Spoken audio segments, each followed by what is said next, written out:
Investing can help you meet your financial goals, and making effective investment decisions can significantly contribute to a higher chance. While it's impossible to consistently make perfect investment choices, following to certain rules can increase your chances of success and maximize your investment outcomes in the long run. Other people's money (OPM). In business terminology, the term other people's money (OPM) refers to financial leverage or third-party financing, often utilized to purchase real estate or other appreciating assets. This approach involves borrowing capital to amplify potential returns, thus also increasing the level of risk involved. By leveraging OPM, borrowers or investors can acquire, manage, or enhance assets beyond their existing resources, thereby increasing profitability. To put it simply, entrepreneurs and financial experts use OPM as a way of obtaining bank loans to purchase appreciating assets that can lead to future profits. Finance example of loaned money.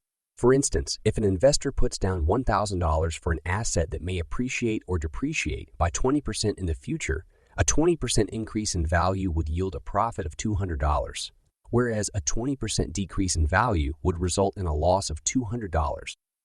With debt financing, the investor borrows an additional $4,000 in addition to their original investment of $1,000, resulting in a total investment of $5,000. This higher investment means that a 20% increase in value would yield a profit of $1,000 or a 100% return on the investor's equity. However, if the asset's value decreases by 20%, the investor would suffer a loss of $1,000, which is a loss equivalent to their entire original investment. Furthermore, losses may exceed 20%, putting the borrowed money at risk and raising the overall level of risk. There are three income types: earned, portfolio, and passive. Let's break these down. Earned income. Earned income refers to the money that an individual earns through their employment or self-employment activities. It is the income derived from actively working and providing goods or services.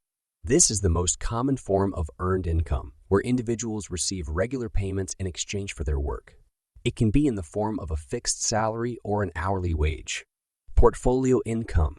There are various ways to generate passive income, one of which is by earning dividends or capital gains from investing in paper assets such as stocks, mutual funds, or 401k plans. Many investors seek guidance from a financial advisor to make informed investment decisions. Passive income.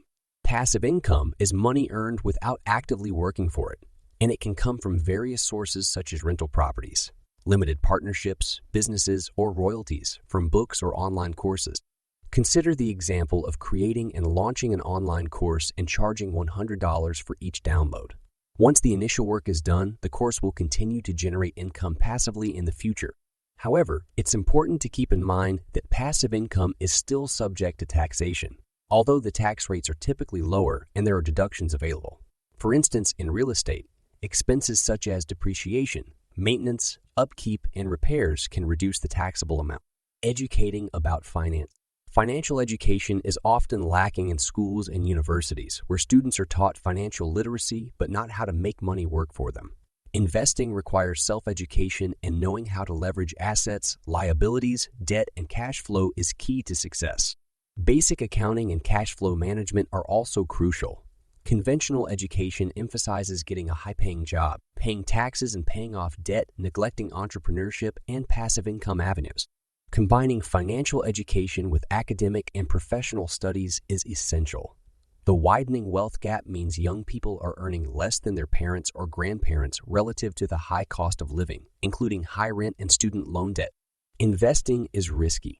Investing can be considered risky, but risk is subjective and depends on how one defines it. Even high-paying 9-to-5 jobs can be risky as unexpected. Layoffs can leave one without a backup plan. In such cases, income generated from assets can serve as an additional source of income. However, being laid off from a job while making poor investment decisions is not an ideal situation either.